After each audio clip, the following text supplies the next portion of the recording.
So, magandang gabi mga kapatid. At bago lang tayo nakauwi sa ating kumbento at bago lang tayo natapos at may inaanwanting tayo sa hospital dito sa Valencia.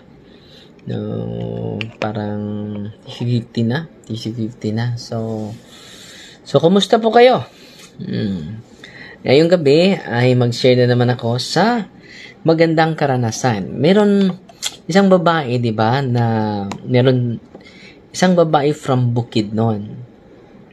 Isang nanay, meron siyang 2 anak. Na-share ko na po ito sa inyo, pero ngayon maganda po ang kalabasan. Completely liberated na po siya ngayon. Yung nanay na may mga santo sa kanyang altar, pero may tila na itim. No, okultista yung lola niya. At nung ini-exercise natin, one of the videos na pinakita natin sa ating Facebook, siya po yun. At alam nyo, na-empower sila, nag-deliverance sila sa bahay nila. At malaki ng improvement niya ngayon. Hindi na siya nag-react talaga. Nung una, pagrating lang nila doon sa lugar, grabe, doble yung kaba niya. Nung unang pagrating nila dito sa office natin, doble yung takot. At alam nyo, sa pagkakita lang niya sa akin, base sa kanyang salaysay, nanginginig na siya. At nung sinabi ko na, sige, i-deliverance kita, dahil nag-react siya sa diagnostic prayer, i-deliverance kita mamaya.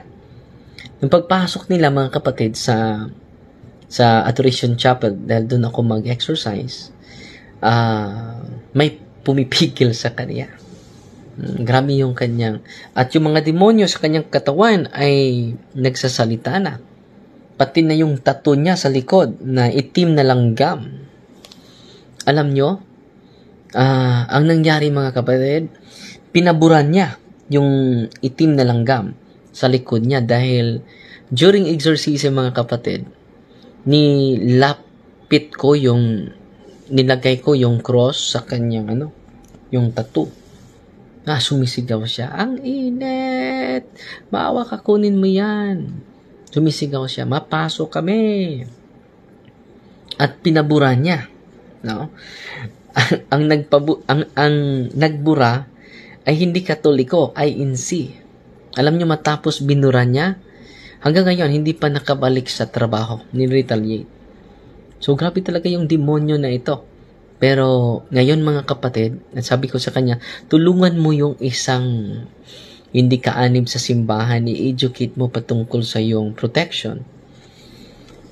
Dahil itong protection mo at nadama mo na kagalingan, dahil gumagaling talaga yung lahat ng mga hinain niya sa kanyang katawan ay nawala na talaga. Dahil pabalik-balik sila sa doktor, lagi silang nag-aaway sa kanyang asawa, sa kanyang mister. Pero ngayon, smooth na daw. Malaki yung improvement ng kanilang, maganda na yung relasyon nila, pakitungo sa kanila, sa kanyang mister. At super thankful po sila. At kanina, ina-exercise ko siya, pero hindi na siya nag-react.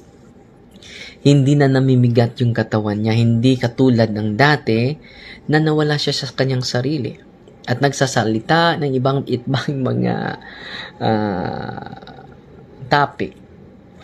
At siya po ay sobrang saya kasama yung mister niya. Punong-puno sila ng tuwa at galak dahil empower sila. Anong ginawa nila? Yung bahay pa na nila, marami silang aso doon. At halos gabi-gabi, no? Tumatahol yung mga aso. Ganun. Yung mga balahibo nila ay manindig na. At anong ginawa nila? Diniliverance nila ng bahay. Diniliverance din siya sa kanyang mister. Maraming beses hanggang hindi na siya nag-react. At tuluyan na hindi siya nag-react kanina. At sabi ko sa kanya, wow, na madali yung liberation and healing natin dahil kayong dalawa, buong pamilya, ay grabe na yung devotion sa mahal na ina. Magrosaryo na sila, meron na silang mga sacramentals, kaisa na sila sa pagsamba. Nung una nagkaisa naman sila sa pagsamba, pero hindi nila na-renounce yung occult involvement nila.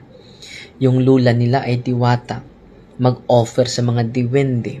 Meron pa silang sa kanilang business establishment, merong mga imahen sa mga santo at meron din mga diwata at inaalayan nila ng kahit ano dahil sila daw ang nagbigay swerte sa kanilang buhay. At nung ine-exercise natin yung mga engkanto na ino-offeran ng kanyang lola ay nagsasalita sa loob ng kanyang katawan. Pero ngayon, silang dalawa mag-asawa ay bumabalik talaga. Nandun pa sa office natin. Sabi nila, yung asawa, pero nag-rent sila sa labas sa office natin. Sobrang tuwa. Nandun pa yung asawa niya matapos nag-exercise pa ako ng isa. Ang dami kong i-share sa inyo pero iisa-isahin ko lang para para ma-inspire po kayo. At itong pamilyang ito, sila na mag-deliverance sa kanilang bahay. Sila nang deliverance sa kanilang tungo sa bawat isa. So, nawala yung internet, pasensya na po. Pari nila. Alam nyo, pinapunta nila yung pari nila. Nag-bless sa bahay nila at nag-receive sila ng sacrament. Buong pamilya po, nag-receive sila ng sacrament. So, ang ganda po. Nawala yung net natin. Pasensya na po. Namit natin yung data natin ngayon. At pasensya po. Pawala-wala signal nyo, Father. Nawala talaga. At bumalik na. Data yung ginagamit natin. Yung Wi-Fi natin ay hindi maganda. Hindi malakas. Hindi masyado maganda yung ating loading kaayo. Father, ulan da sa Bohol, wala. Parang walang ulan dito. So, yun mga kapatid, yung ang ganda ng experience, kung ma-empower yun. Ito kadalasan ng naranasan ko kapag ma-empower yung pamilya, mas spiritually disposed yung nanay at tatay. What a wonderful family, mga kapatid. What a wonderful family. You receive the protection from God. You receive from the grace of God. The grace of God is can give us 100% protection po. At si Mildred Gonzalez Montecalvo, watching from Danau City, Cebu.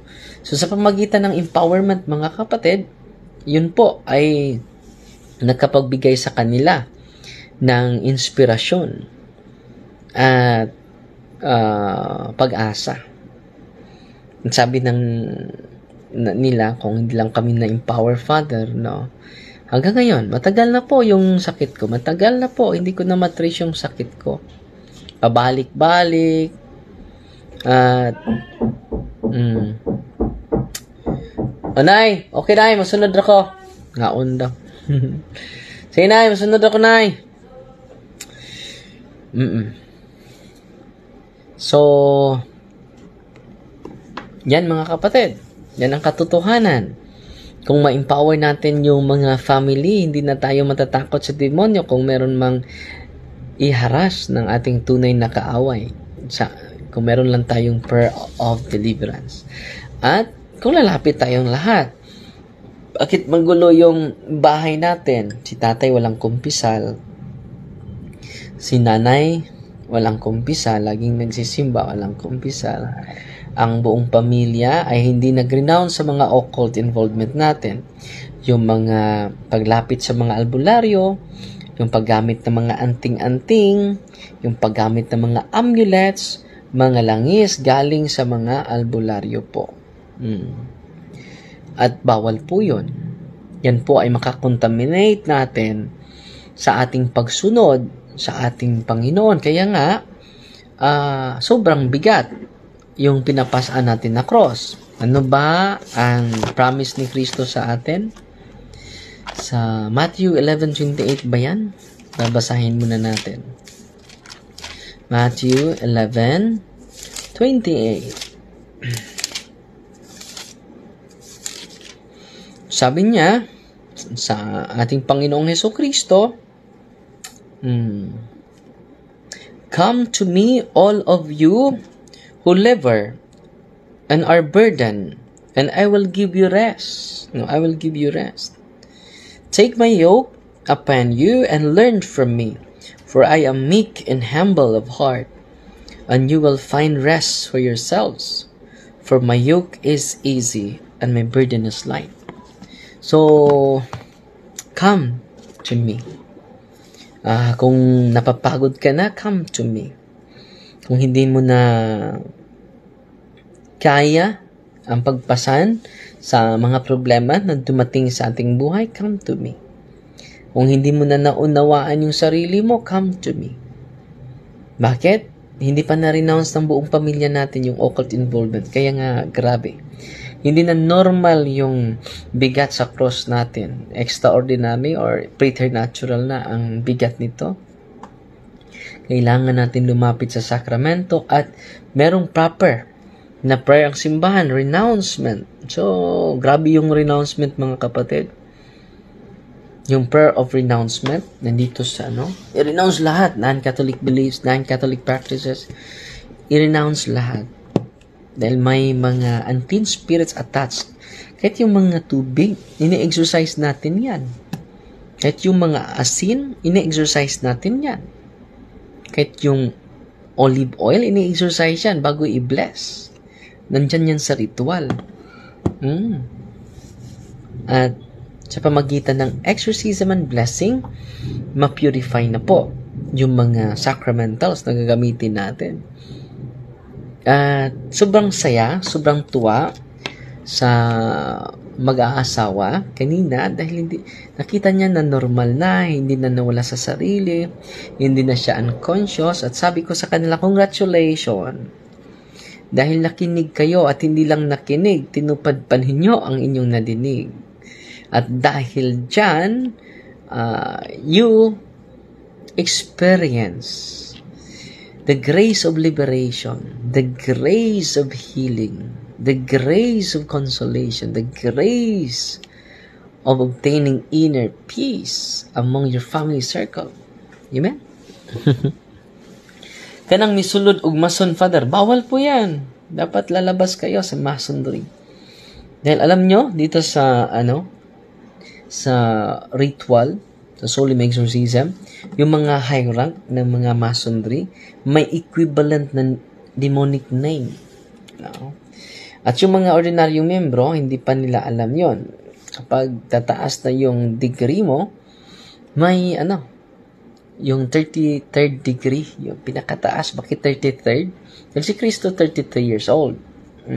Yun ang pinaka-high rank nila, 33rd degree. At yun na po, may ritual na, mga satanic ritual. At totoo po yan.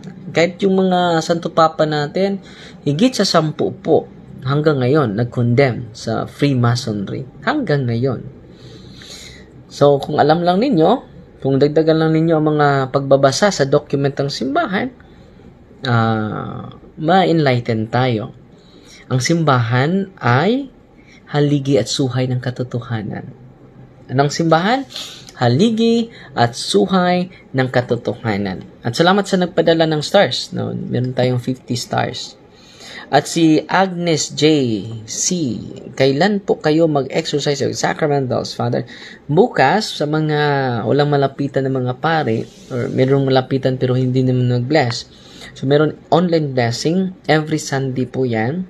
8 to 10 p.m. So, 8 to 10 p.m. po. Father, ang mga statutes like statue of Mother Mary and Lord need to be exercised and blessed. Pwede. May general blessing sa mga sacred images sa exorcism na aklat. At si Ruan Levante, no? Kumusta na? Ruan Levante. kaibigan natin. At si Ann Aligado, mayong gabi, Father. Mayong gabi po. Grace Dinampo. Good evening, Father. God bless you always. At si Japit Gilig Mangkao. Watching from Balamban, Cebu. Si Lara Rodriguez, mayong gabi, Father. Watching from Limukon, Dimiao. So, ang daming nag-comment. Hindi natin mabasa lahat. At si Kuya Katoliko, shout out Paz. At si Ambit Rosanto, good evening, Father Darwin. Si Iko Dorian, Father, ang mga statues? Oh, pwede. Si Esther Bambia, tumilip, magandang gabi sa ating lahat. At si Juliet Di Hito Balisamo, good evening, Father, watching from Haklupan, Talisay City, Cebu.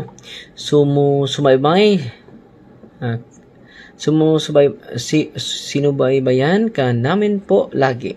Ako po yung taga-spread dito. Magandang balita about God at every sakay ko sa sasakyan, yung mga pasahero, ang driver invite ko sa punto per punto. Salamat, Sister Juliet. Magandang apostolate po yan. Para nadami pa tayong mabusog sa katotohanan. Edison Humawid, good evening, Father. Nganong ang mga walking possessed dili man mo react during mass, the highest form of prayer mo unta pasabta ko palihog, Father, posible ng gawas, no? Temporarily lalabas yung mga demonyo at papasok naman muli. Okay, pero sa exorcism hindi sila makatago, kapatid. Alping Dahan, good evening, Father. See you in Turil. Yes. See you in Turil.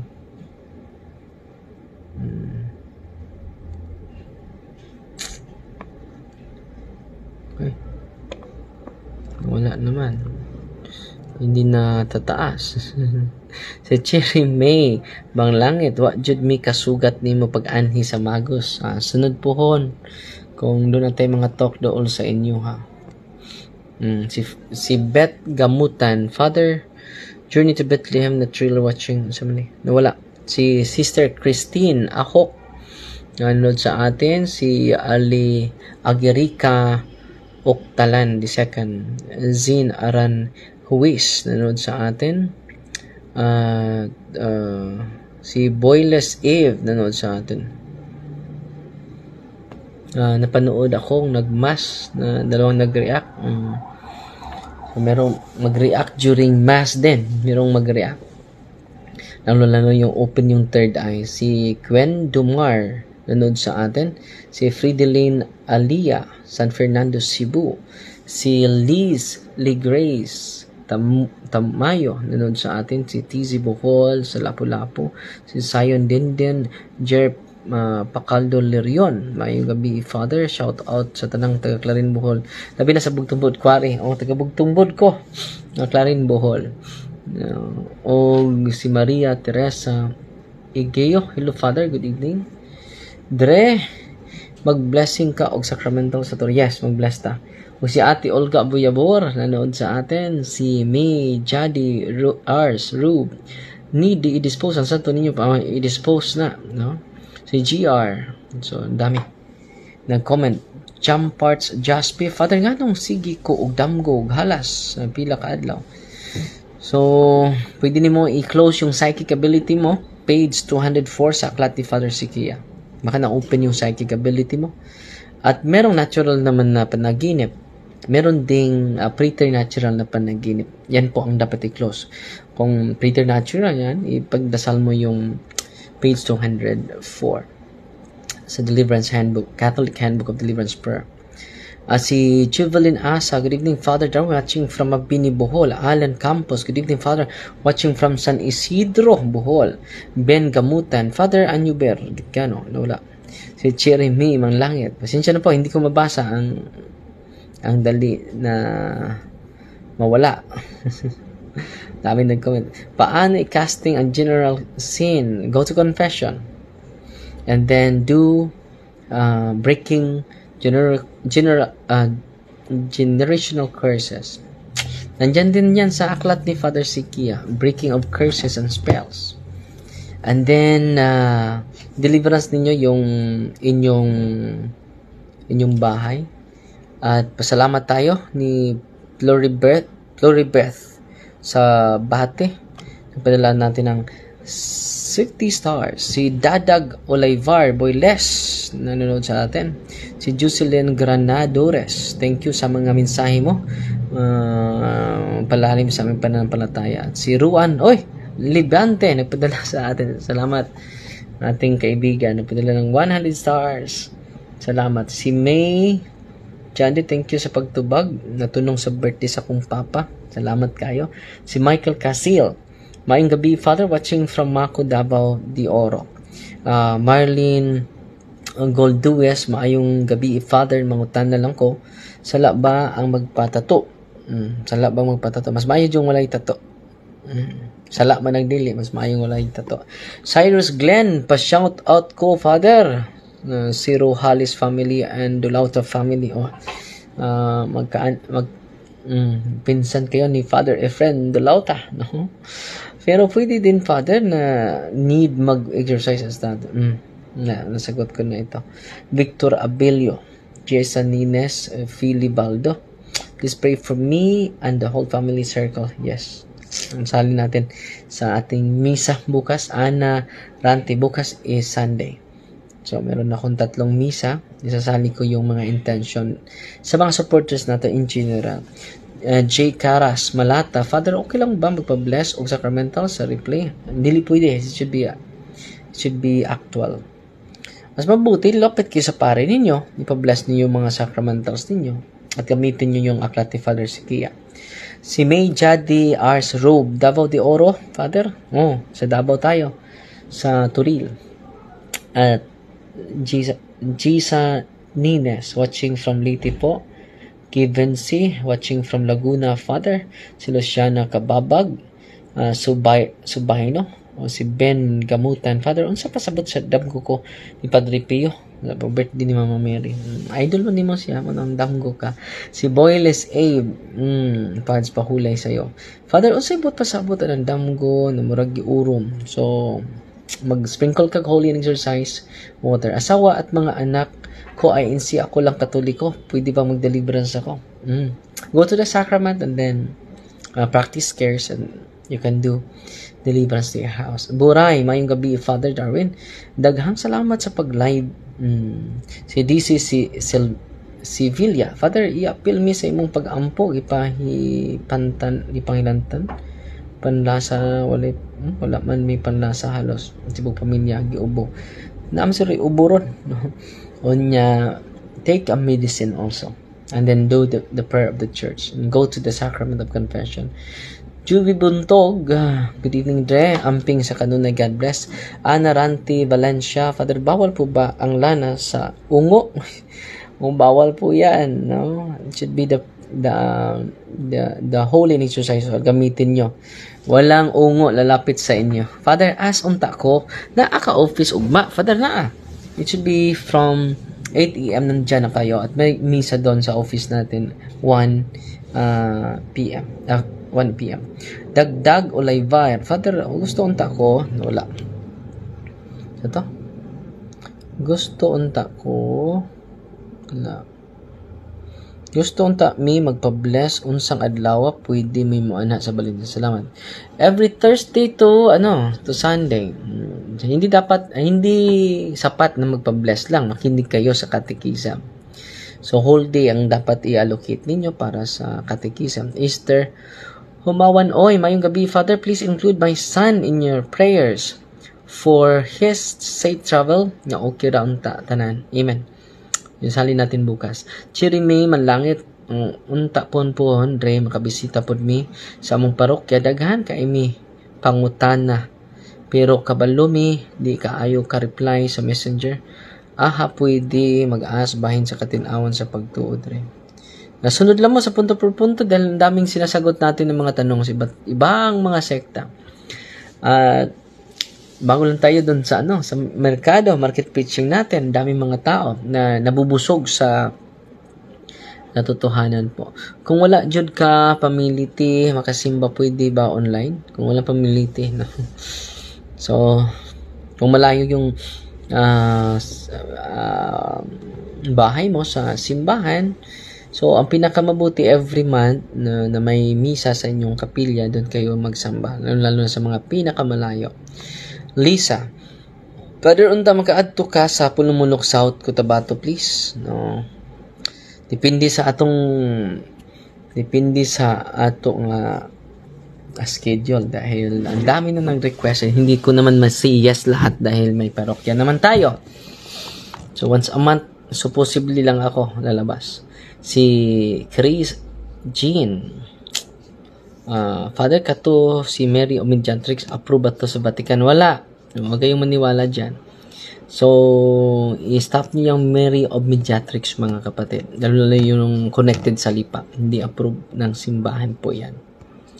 At meron ng official statement ang Vatican po. Hindi po yan galing ni Father Darwin. Galing sa Vatican po yan. It is not supernatural in origin. At si Naida, nawala ng bata. So, ang daming nag-comment. Win-win Mulit Praka. Good evening, Father. Watching from Sugod, Cebu. Franco Leonilo. Mayong gabi wala na naman. Mayong gabi pwede po ba pa-help share sa ako video na panawagan ng tabang kasi po maraming kang friends na nasa messenger po. Akong isend. Salamat po. So, anong panawagan yun, Brother Franco? So, si Rusal Sitay, Father, unsay page nga gamiton sa book ni Father Sikia sa Laiko? Nasa punto per punto stop po. I-search nyo yung punto per punto stop. Nandun po yung order. At wala na tayong oras, mga kapatid.